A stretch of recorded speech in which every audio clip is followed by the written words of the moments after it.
We're going to be starting off with ROX on the blue side, and they have done their research here, going to ban out the Jacks. So far score 3-0 on that pick. Got to take that away.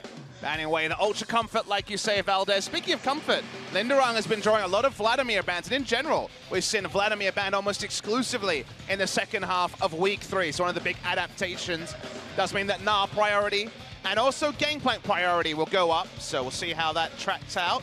Had a lot of mid lane focus in yesterday's games. Malzahar taken away here. Lava's been playing some new stuff in solo queue. We know about his Galio. Believe that will be a first pick if left open, but it's going to be banned away again. I've been noticing Veigar, and I'd love to see some Veigar play after we got, what, one series where we had Veigar versus Azir twice in a row. Since then, no Veigar. Yeah, Pawn definitely one of the first to bring him out over in the Caspa Cup, saying, hey, this is actually a good pick. Unsealed Spellbook. You can get the nice cooldowns on your flash just to engage on people and for that escape as well. Definitely something we might see here. Braum, another big pick down on the support side, and based on our slides earlier, and the support's doing their great job, he and Mata going to be banned out here. In case you're joining us after watching some NA and EU action, we are still on patch 8.1, guys. We have not updated to 8.2 yet, expected to be on Tuesday. So, as you can see on the bottom of the screen, patch 8.1, still going to be Relic Shield bot lanes, no Kalista in the bot lane for game 1, so Ezreal and Kog'Maw, the two big AD carries available. Deft, very scary on the Ezreal. I wouldn't want to give that away. The question is Songyun very comfortable on that pick, or do they just go for something else, such as the Zoe? You'd also be giving up Sejuani in this situation, but Zoe and Kha'Zix have some synergy, and Songwon is known for his Kha'Zix. So I'm interested to see, because KT in the past would highly prioritize the Kha'Zix for score, but this season, he's 0-2 on the pick. They've already banned away the Galio. That's best friends forever with that Kha'Zix. So you'd imagine Sejuani priority would be high for KT Rolster. See what Pawn's answer is to the Zoe as well. Azir, been one of the standard lanes. Ryze also available, so a lot of pseudo capable lanes, not lane counters, but still strong lanes available. This is going to take away the Gangplank as a power pick in the top side and allow Linderang to once again take on the lane bully role. Yeah, it's interesting to see that Zoe first pick with all the other power picks available that you were talking about. We've seen a lot of Galio and Malzahar recently being picked into the Zoe, so with both of those banned, they say, hey, let's just go ahead and pick that up. But as I said before, you're giving Deft one of his main picks on the Ezreal. So that means they give up the Sejuani. If ROX want to take it, they could still take Kha'Zix over Sejuani because it's ROX Tigers who want to snowball top side, and Kha'Zix's ability to really train through a top laner like the Gangplank. So we'll see if KT's trying to play a dangerous game here, opting into potentially a lot of top lane focus on the side of ROX Tigers. So we are going to go with the top 3 AD carries, accounted for Kalista band, Ezreal versus Kog'Maw as the matchup. ROX Tigers a lot of comfort in playing around Songyun. To what degree we don't know yet. The genesis of the draft hasn't fully been completed here. Would expect to see either a top lane matchup into Gnar or a jungler prized here. Sejuani, we mentioned a couple of times, is going to be taken, so they're going to halt down maybe some of the attention towards top side. Still can play around top with the fleet footwork. It's not quite the Kha'Zix, as I wanted some Veigar. It's flashed for a moment. Lots of different picks flashed here, even the Jace. But it is just going to be the Ryze, as you did expect. Good matchup into the Zoe, but also nice side lane presence. We are going to get into the second phase of banning here. Still no supports picked with that Braum banned earlier, so we might see some extra Braum bans here. KT have the LCK 2018 special, the Gangplank who can influence other lanes without teleporting, Ryze who can take teleport and has a semi-global. Rotations, rotations, rotations for KT Rolster in this game. A lot of options already, and a safe laning matchup in the mid lane for the Ryze. So a lot to like about the draft so far. ROX still putting things together. Gnar banned away on red side, so that's not going to be the one counter pick available against the Gangplank, but it's turning into more of a comfort lane for Gangplank around the world, and specifically in Korea. So Linderang looking at his champion pool, the Vladimir ban, the GP accounted for. Camille was the most likely, it's taken away, and now, unless you really want to opt into something like a Jace, Jace and Ornn kind of loom as the most likely picks for Linderang based on what he's playing this season. I'd love to see Linderang try his hand once again at the Jace. Didn't have too much success. I don't really know what the sign is about. It says Smeb. It's and just two, Smebs. like, Smeb faces that did not look very nice, kind of disgruntled Smebs. We know that Smeb likes to scream and get involved. So I think it's just talking about some of the social media clips. And an Ornn takeaway. This is going to be an Ornn support. Mata looked good on it. Either it's going to be a takeaway or just a mind game here by KT Rolster. We'll wait for it to be locked in, but Mata had a really strong game on the Ornn. Give them even more long-range, non-committal initiation. It's going to be taken away. So now Linderung has stretched a little bit here. He's been one of their strengths. He's been better, more improved, as the SpoTV overlay suggested. Now we're in this weird spot where you wonder, what do you opt into to not give the Gangplank a free lane? Riven, of course, was the famous choice from Khan. Not sure if Linderung's feeling confident enough for that. But we're seeing a team fight come in, so maybe it's just a tank top lane and a focus on fights. Yeah, they already have a couple of nice carries in the way of Zoe and Kog'Maw. They don't exactly need too much more damage.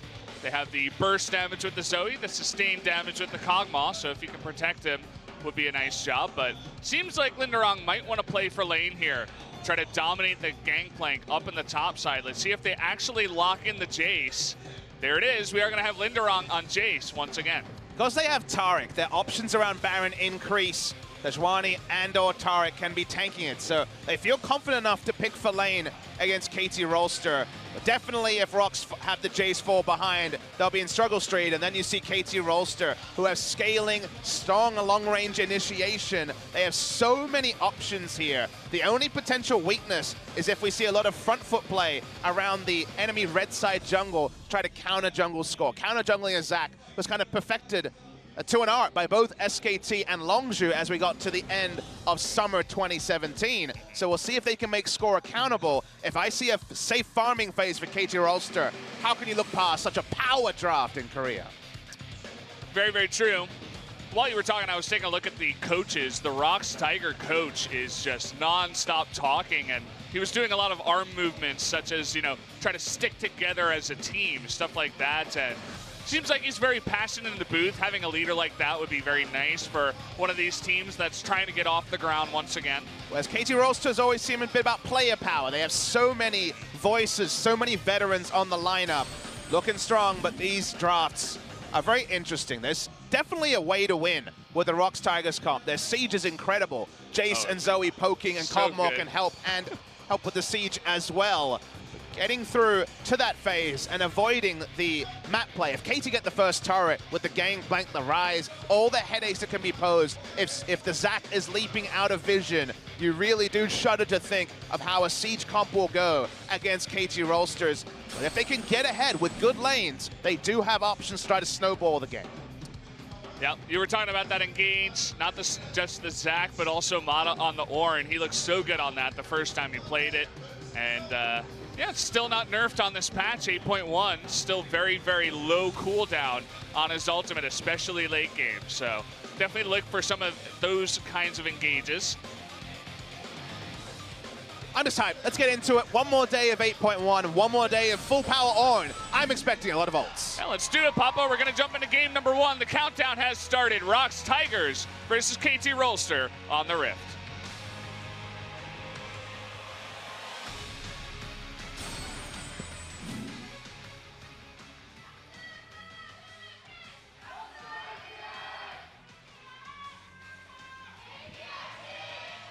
The fans are out in full force today. Pretty much a full crowd here. Actually, even the second floor has got lined up in the back. All the seats are taken. What's better to do on a lazy Sunday evening than to come out and watch some Telecom War teams play League of Legends? Should be a fun day's matches. The second one, probably the most tantalizing one with SKT's woes recently. But KT and them actually focusing on an intermediate opponent before they reach that hype matchup versus Kingzone Dragon X next Wednesday have to be focused on. In this same exact spot a year ago, they lost to MVP and lost some momentum going into that first Telecom War. Now with that other opponent, can they focus on beating the first team at hand? Yeah, I mean, when you look at the teams on paper, seems like an easy enough win for KT, but it doesn't always work out that way. Seeing an interesting start here spotted out by KT Rolster. So aggressive invade and just a red buff take.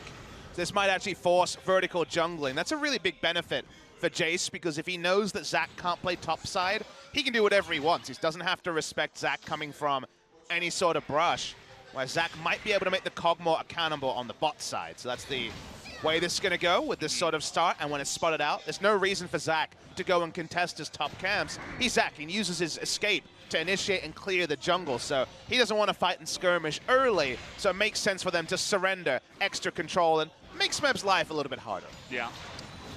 He'll just be passively farming up on the top side, trying not to die against the Jace. We did get a look at the recent results between these two teams. ROX Tigers do have 3 game wins over KT, and they actually won the last match 2-1. So hopefully they have that in the back of their minds. Like, we've defeated this lineup before, we can definitely do it again. Interesting to see that despite the ability to just go for a play on the bot side, because the lanes are so strong here, specifically the Zoe in the mid lane, and also the fact that bot lane was pushing up this early in the game, he's actually going to give up a buff. He's going to give up and be 3 buffed here, score, kind of indicating he knows his role. He understands that they are very much trying to scale. They do not want to skirmish under any means necessary. And that will mean that Pawn will also be able to get his first back in. So you think about why you would give up a buff. Because it's Rise who wants to shop very early, get a tier, they're happy to give up 1 buff on their jungler, on score. He's not going to be ganking anyway. He's kind of been looking for whatever camp he can get rather than any sort of aggressive play. And if that means that Rise can get his tier, his catalyst, and get going, that's prized more than a 2-buff start for score. Score making his way towards mid lane here, only level 3. Has now lost his blue buff by now, and looks like that back you were talking about is going to come in, but in comes Score into the red side jungle. Looking to get some wards down, might even go for some of these camps. Going to start on the Raptors because of both people backing, but this is the teleport. He's going to actually get an offensive teleport from the Rise to help him out. Just jungling side by side right now is the Sejuani and the Zac. Score does hop out of there, and Sejuani cleans up the crumbs of that camp. I see what you did there, Valdez. Yeah.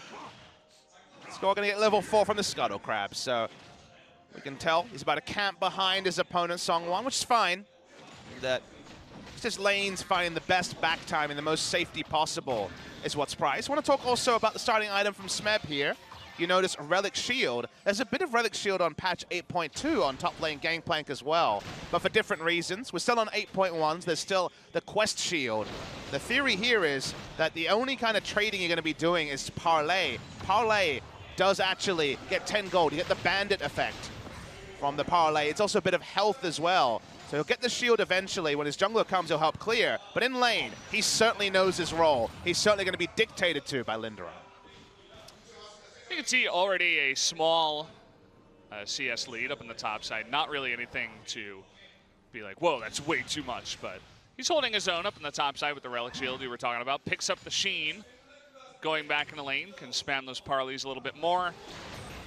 Do a little bit more damage to Linderer. Still has no sustain. You'll notice he started potions, hasn't gone for any other purchases, and hey, we know about a Gathering Storm here by Lava. It says in Korean, like, they're trying to find out who is taking Gathering Storm. We so maybe they're going to show us more other people. We asked for it last time, Valdez. SpoTV's listening. By the way, the only... Watching Songwon come for the counter jungle here. Jungling in the face, he also has Lava roaming up, so a lot of options here. This is full power, and because they see no sustain on Gangplank, they know they can walk up and basically do what they want in the face of the Pirate. Curious to see if Linderer did pick up the Gathering Storm. Has Sorcery as his primary with the Aerie, just only offensive here, but, you know, we talk a lot about how Scorch is a pretty good just a rune to pick up when you are trying to be super aggressive in the lane. Yeah, you would expect Scorch because he knows his role is to hold down the Gangplank. If you get to 40 minutes and you've got an extra, 50 AD, probably not going to help you out just because of the composition you're facing compared to lane control with the Scorch. Redemption, the most tilting of random things to pick up, is picked up by Lava. At least Scar was able to smite away the big one because he lost every single small raptor there to one paddle star. Consider, though, look at the jungle CS here. It's 4 CS to a camp. It's actually no camp lead for Songwon. It's actually, if anything, behind Score, who's done better than expected, given how the start of the game opened up. They're trying to contest the red buff. Understandable. This is the right play from ROX Tigers. For now, no collapse from KT. Linderong making his presence known. Smite is going to come in here. Not able to hand that one off to Linderong, who is pushing away Score, who, by the way, did not have a smite, so would not have been able to just jump in and get the smite down in any case. But if we take a step back and say what happened in the early game, Sejuani and Zach, no difference. Observer is showing us that at some point there was actually the stopwatch used by Mada. That was off screen. Don't know if it was a fat finger or an all-in attempt, can't tell, but important to know it's down. Songwon looking for Smeb. Smeb is level 6 here, gonna throw down that cannon barrage. Linderong out of mana, trying to get the stun down. But look at the damage coming back. Smeb looking for the 2v1. That's gonna be the first blood. The flash He's got red buff. But that's not gonna be enough. Lava coming in with the paddle star, and is gonna lock down Pawn here. Now make that a 2-on-1. In comes the Taric from the bottom side. He's got his own unsealed spellbook. The flash forward, though, missing that auto attack. Actually hitting the creep, not able to kill Pawn here. It was so important for Pawn that he actually brought the minion line along because it actually gave him a way to juke from the paddle star and the trouble bubble. Teleports are bound because there is 3 unsealed spellbooks on the side of ROX Tigers. BBQ able to pick up wins yesterday from this multiple unsealed spellbook usage. Here we see 3 on ROX Tigers. The bot lane committing both their members to topside, or the Taric to topside. Did really withdraw some of their lane control and a lot of turret HP. And in the end, it's only a 1-for-1 with Smeb pulling off a hero's blade, turning around again. Yeah. Didn't even necessarily need the Taric, you know? It could have just paddle starred Smeb down and then walked away and not fully committed to the kill onto Pawn, but you understand they were looking for the 2v1. Lava now with red buff, taking that away. Okay, there you go. That was Zonia's, by the way. He has stopwatch as well. Yeah. I know how you might make the mistake. Coming later. Yeah, we'll see. I didn't get to see his redemption. Get to see how that was used. But we're going to take a look at the replay up on the top side. The gank makes sense, but consider that Linderong uses the last bit of his mana for the E, and so only has auto attacks. He switches forms. They turn on to Songwon, who actually burns down to the passive there, of all things, on Smeb. Came up at the right time. Nice little paddle star timing from Lava. The fact that Pawn was able to get out with his minion line is so key here, because they turn onto him, the minions are in position. Sorry, no ability to hit Pawn. He gets away. In live, though, we see that a jungle attempt by Score, who hits level 7. Might occur right now. A jungle attempt. Yeah. Many say he's still trying, but here we go. Gang coming on in. He is going to get the knock-up and the kidnap. And no flash currently on Linderong means that he is in a lot of trouble. Going to give that kill on over to Smeb up in the top lane.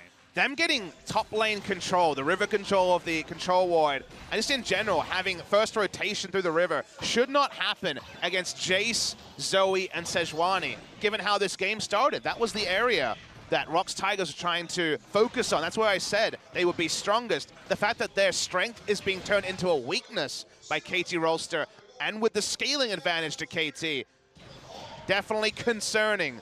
The Gangplank now has 2 kills against the Jace. Might be 10 CS up, but nothing to write home for Linderong. Well, you talked about the 2 kills. Trinity Force picked up right now by Smeb, first item. He's going to begin to do a lot more damage than just the 42% kill, or rather damage participation that he has right now. And Score is making another visit up into the top side. Linderong still does not have his flash.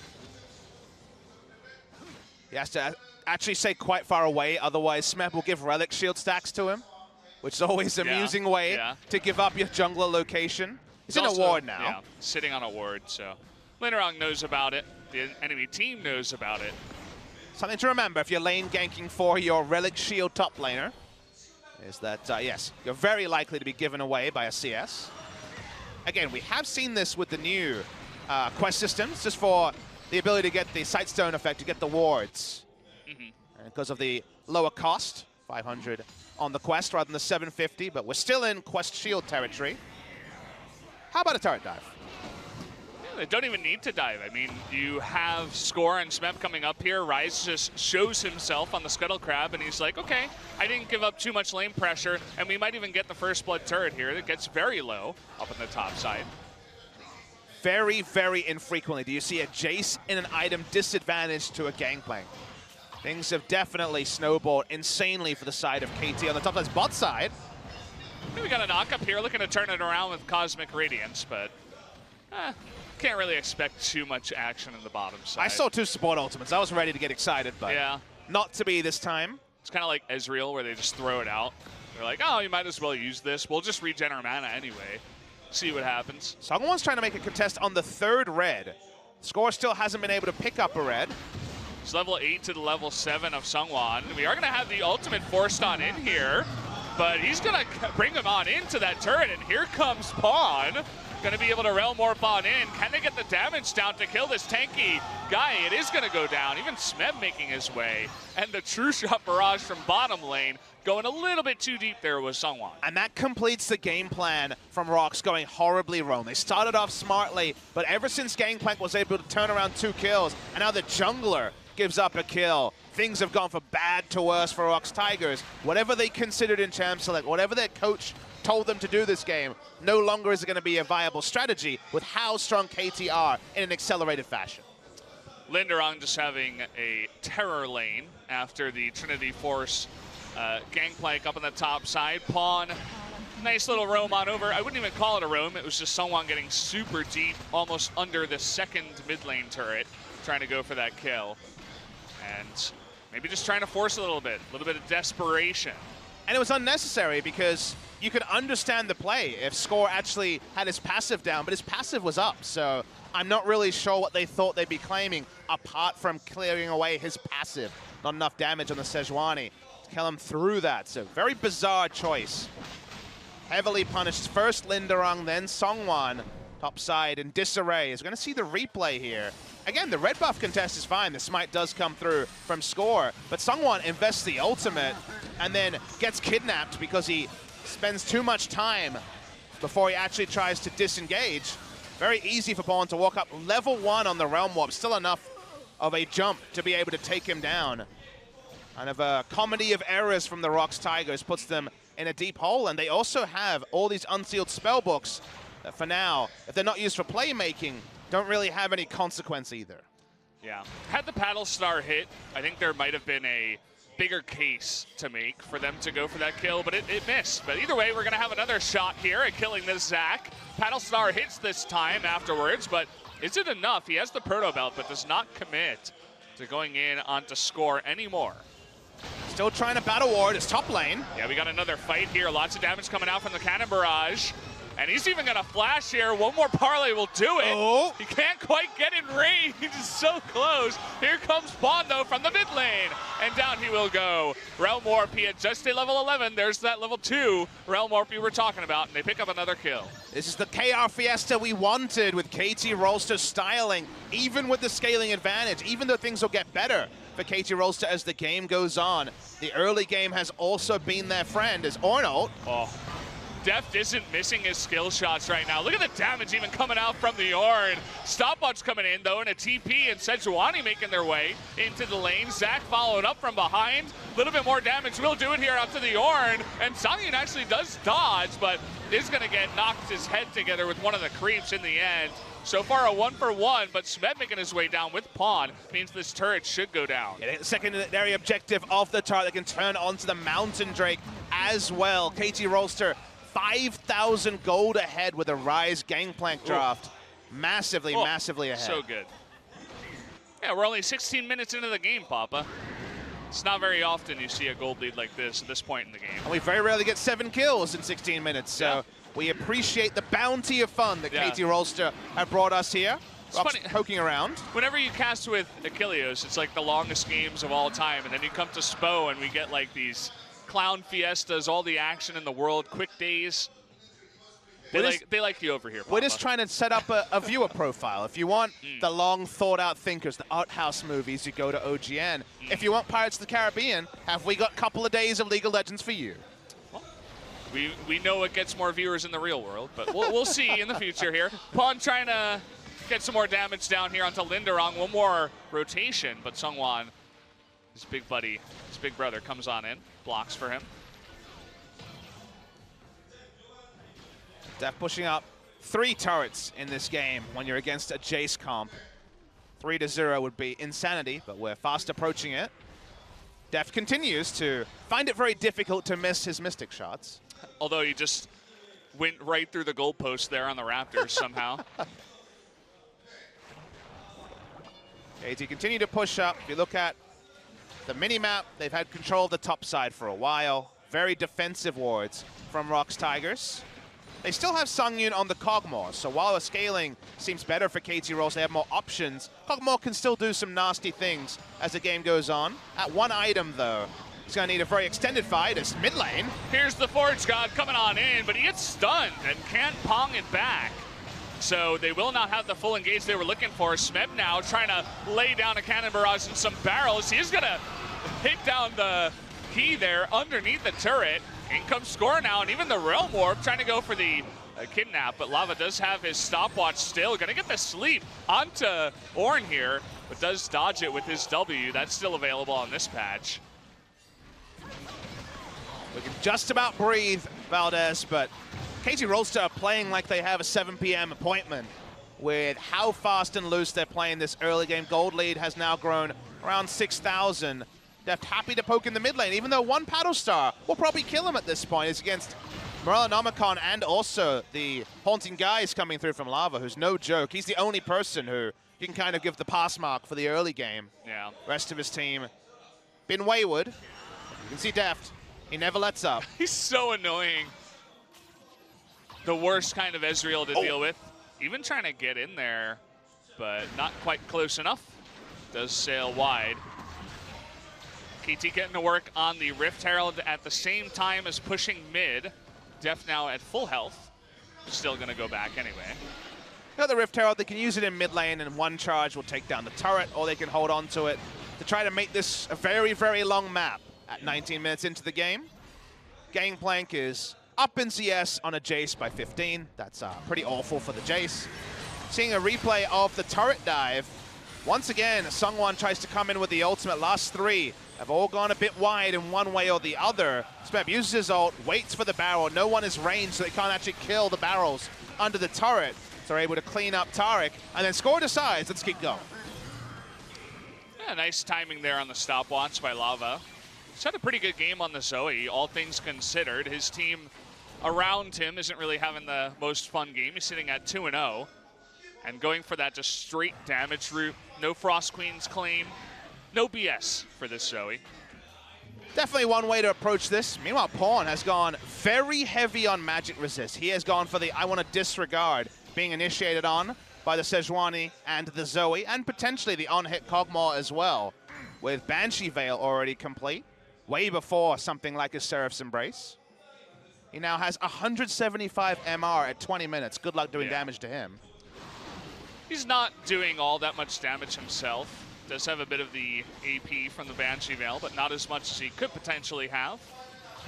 But either way, going to be a bit more of a tanky side. Here comes Score from the bottom side. Call the Forge God coming in. Going to try to get the kidnap, but does miss on Seongwon, actually. That was an interesting interaction. Did he not get kidnapped because he was knocked up? I didn't quite catch it. I'd like to get a replay of that, but I'm not quite sure. Don't be too optimistic. I think it's more just about the general playstyle from KT, who nowhere is sacred when it comes to initiation from the Zac. Score clearly is very comfortable and very confident rolling in today. It's going to be the last outer turret going down. Smeb draws the heal out of Sungyun. Dealing that damage, I mean, Deft has got the red buff now, so he doesn't really miss Mystic shots, as we've said before, but he's going to get hit by a Paddle Star himself a little bit late there on the Arcane Shift. Rift Herald, Shelly making her way down the mid lane now. There's a lot of meanwhiles that happening at the same time, Valdez. He actually never stops in this game. The Rise is still pushing. Smeb has to use his stopwatch finally. He almost gets dazzled there and nearly baits the team of ROX to get in, but smartly they do back off. He does survive, just barely there with a sliver of health. The full court press is very rarely enacted with no Baron buff and 21 minutes into the game. But already we saw winning trades by the Ryzen top side as KT wantonly pushed forward. 4-man strong, threatening a dive from score, whether it's smart or not. They feel so strong and so comfortable. Score with a Warmogs this early into the game can disregard damage with reckless abandon. And Smeb, he's looking for free food, trying to take down the Jace. Always threatening. He's got a lot of movement speed now. Yoma's finished up, another Zeal. Charging at the Jace, not scared of anything at this point. And the build also tells you that he is in no way building to survive. You know, usually you can see things like Asterix Gauge in the first 2 to 3 items. We remember the performance by Keen against Vladimir, where he went Resolve Tree, Grasp of the Undying, and Spirit Visage second. This is the opposite. This is the I want to do max damage build. Phantom Dancer into Infinity Edge. Going to be coming through from Smeb. He just wants to kill Jace in the side lane and also do explosive damage in a team fight. Finished up his Phantom Dancer. Now, perhaps a Infinity Edge next will mean he's going to be critting like nobody else. Going to get another Consolation Drake here for KT. Not really the one they wanted, but it's nice. And now you consider the position for ROX Tigers, where the Jace can't really enter lane against the Gangplank. Awkward thing to say, but with the items where they're at, that's the reality. 1.5 items for Linderang against 3-item Gangplank. The Ryze already has the rotation advantage and can take Zoe in a side lane. They have insane engage range from the Zac, and there's control wards in the enemy jungle, and they can never use teleports or any gimmicky strategies with the Unsealed Spellbook because they don't have enough information to make safe plays. So in every single way, ROX Tigers are being dictated to by KT Rolster. It's a nice shock blast by Linderang, but as you said, he's just trying to survive right now against the Gangplank. Even Scorer making his presence felt in the red side jungle. Sungwon even scared to check his own jungle at this point. With all the control wards that are coming down here. Gonna be charging in now. You can see what the barrels are doing to Linderang already. Can't wait until he gets his Infinity Edge next. Could still be a Guardian Angel if he wants to ice the game at 25 minutes, but Infinity Edge would be the real man's choice, and that's usually the way Smeb goes. It's usually the way Gangplank goes, you know. Yep. He's a very manly pirate. Smeb still getting a couple of pot shots on this turret, and Score looking for a dive. Trying to bait that in. In comes the Counter Barrage. Nice interrupt there by Sungwon. He's even going to lay down the ultimate, but there are 2 other people behind him. Here comes the Forge God. Can he land it? Should be a kill. Looks like he does not even get a chance somehow. I guess he messed up. He could have also been trouble bubbled. I didn't see. He was off screen there. Yeah, it might have been. And no secondary connection. I was looking for a ranged interrupt. That's the only one made sense. They're going on lava. Whoa. I've never seen him asleep and as a puddle of goo for 3 seconds. That reminds me of that old show. It was Alex Mack, I think. Did you ever watch that one? Yeah. Where she used to turn into like a puddle of goo? We're aging ourselves. Why do you always age us, Brendan? You're supposed to be the young one. What? The Secret Diary of Alex Mack is super old show. That was one that I was even young when I was watching that. My brothers used to watch it a lot. My 2 older brothers, but I'd always watch as well. Pretend to know what was going on in my little 5-year-old brain. You've come a long way from there, Valdez. Yeah. So now you commentate League now of Legends. I talk about esports. You make it even better with your hyuk style laugh. It's great. Oh, boy. I appreciate your commitment to your character. Yeah. I am the American on the broadcast. People don't know this, but you're actually some of the American culture here. People don't know this, but you're actually a refined intellectual when you're off the broadcast. You know, like very snooty. What very, exactly do you mean? League of Legends. Well, the League of Legends has been exclusively played by KT Rolster this game. Lava's in that awkward spot where he feels like he's flex queued with 4 other people, and wondered how this went. Yeah. Zoes have kind of been that way this week. It feels like the Zoes individually have been doing fine, but around them, the roaming that certainly Ryze does as a counterpoint to the Zoe has been very effective. We've seen a lot of Zoes isolated. They've got some sick damage items, but if a Baron buff's there, if the tanks are strong enough, they can disregard the first few rotations. Sungwon in particular has kind of been ulting on site to Zax a bit too much in this particular game, and now they find themselves in such a deep hole. Only Baron buff can really cement the game for KT, but it doesn't feel very far away either. Yeah. You're talking about the Sejuani ultimates. I think every single one has hit Zach. Or missed. Yeah. It's been aimed at Zach, I should say. We might see another one here as he's coming behind score, but now Songyun in a little bit of trouble. In comes Mata. Lava trying to be the helper here. But coming in from behind the flank, another one hits Zach in the back, but they are going to be kidnapped on in. And he's got a Warmogs. They're just not going to be able to kill him here, even through the Cosmic Radiance. Juan coming on in, saying goodbye to the Kog'Maw. And just Linderong in the back, awkwardly not able to do anything as his team disappears. You gotta wonder what Score said to Sungwon in solo queue, because it's personal between these two. I understand the ROX coach said, you need to battle ward, hold down the Zac, but he's taking it too far, Valdez. He needs to calm down and do something to this Deft, who's free farmed in the game, to the Gangplank, who's 50 CS up a Jace. That's cool to say. They got the Baron buff that I said would be the worst ever scenario. We're gonna see the replay.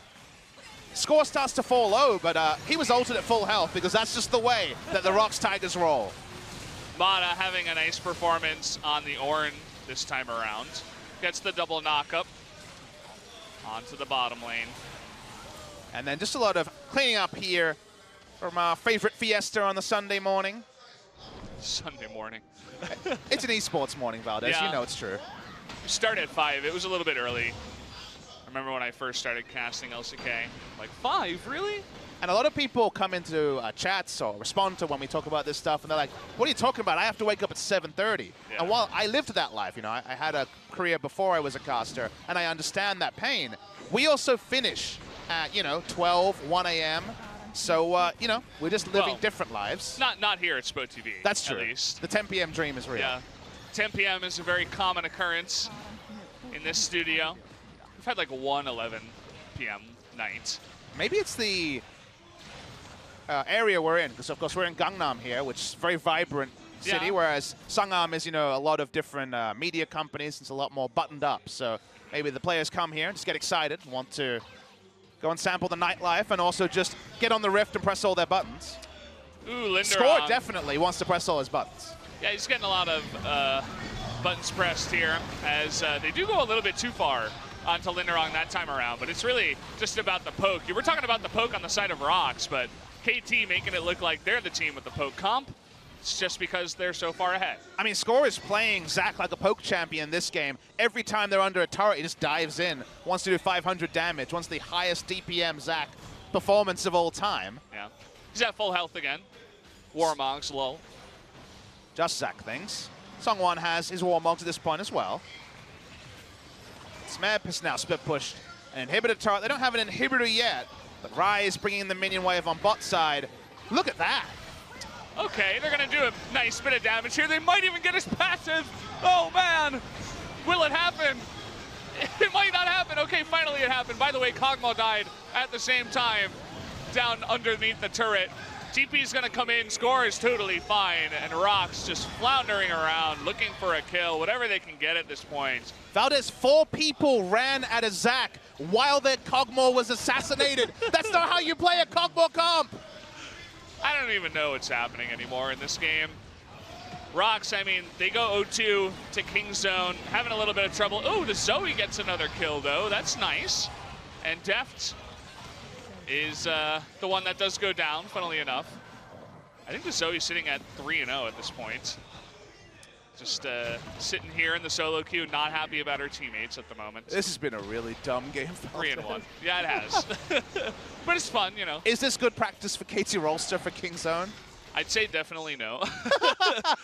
To be like, yeah. You know, I feel like KT is definitely a team that rides high on emotions at times, and they might come out of this one saying, we're the best team in the world, KZ, no problem. So they once again hit an ult onto Zac. Again. I believe they've never aimed an ult on anyone else. It's always been on Zac. Meanwhile, literally 3 people run at the Kog'Maw. Hey guys, Tariq, anybody, stand next to the Kog'Maw so he can do damage. All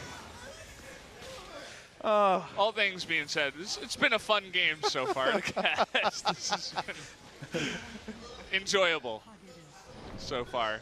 KT taking their time with it as well. They're like, okay, we don't want to kill you yet. Let's get another Drake. When they say that Korea only provides the slow snooze fests, may I present to you KT Rolster versus ROX Tigers Game 1. Definitely KT and KZ making it known that they are the teams that provide the fun games, the entertaining ones. I think Mata wants to get in. He's got his Ornn item. Good news. Got it very early. Wanted to have the upgraded locket. He's also got Zeke's Convergence. You never see that, but you know, he could have a BF sword and he'd be fine, so he's going for fun. Why not at this point? Exactly.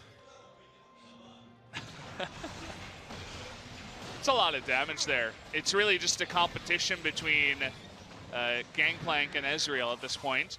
Smeb and Deft, who's going to get #1. I mean, one crit barrel could be like 4,000 damage to the side of ROX Tigers. Potential Speaking of crits. There. Okay, we have the Forge God coming in. He's going to knock him up in the back line. Cannon Barrage trying to trade some more damage here as Smeb, as Deft gets some free damage onto Zoe earlier on. Hits another barrel there onto Key. Score is feeling excluded. Wasn't able to channel 2 elastic slingshots in a row. Sungwon just waiting to see him to ult him on side again. It's like we're in the Old West and they have to run Score out of town. Okay, he's going to get another opportunity here. He does miss. Got him! Okay, I finally hit him again. Number 6 or 7 here in this game. Score gets ulted once again.